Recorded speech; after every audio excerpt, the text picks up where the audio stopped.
We have seen these gold prices move up, but the gold miners have not kept pace. Our next guest says there is a turning point for these gold miners. Let's bring in David Stryzewski. He is the CEO of Sound Planning Group. David, thank you so much for being with me.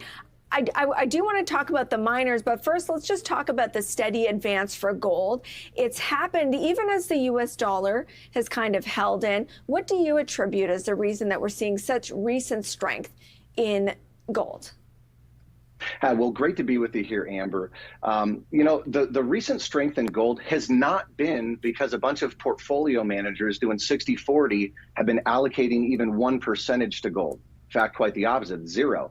The reason why the values have been going up so much is because central banks are purchasing gold at record levels right now, thousands of tons.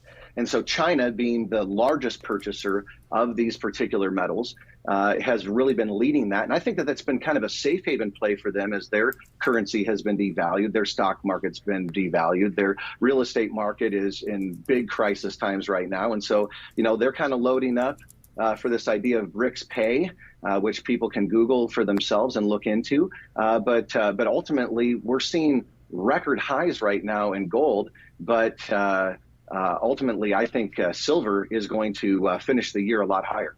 And now we'll unpack that. But as I mentioned, the miners, if you did want to play rising record gold prices, a lot of these miners, the large ones like a Newmont have massively underperformed. But the group is not really acting like we're in this record period for a long and sustained period of time. Well, here's something interesting about gold miners very specifically. It's been almost 2 decades that they've been lagging.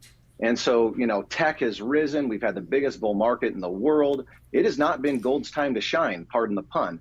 I believe it is gold's time to shine exactly right now. And so let's just look at a simple example. GDX, the largest fund that trades gold and miners specifically, they are, up about 4% over the last 12 months. Only 4%, yet gold is at record highs. How are those two things congruent? And so what happens is that these miners today are very profitable at 2,200 gold. In fact, they're very profitable even at $1,000 of gold. And so they're sitting really well in the event that things go backwards in our economy. They're doing well in the event the dollar has issues. They're doing they're doing well in the event that greater challenges take place and disruptions with wars.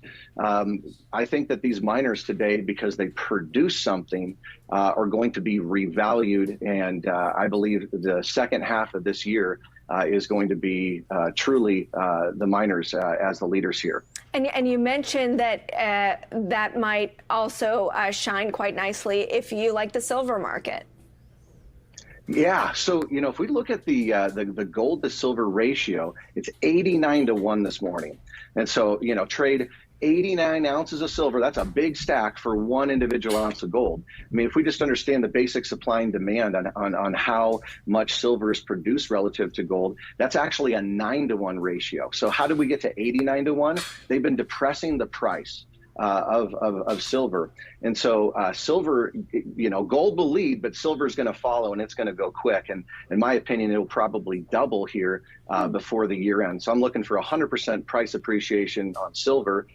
With gold, I'm looking at maybe another like 20-25% here by the end of the year. So both are moving in the right way, but silver relative to gold, just by supply and demand, has a huge way to go from here.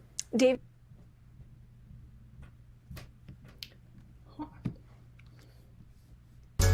Thank you so much for tuning in to Trading Day.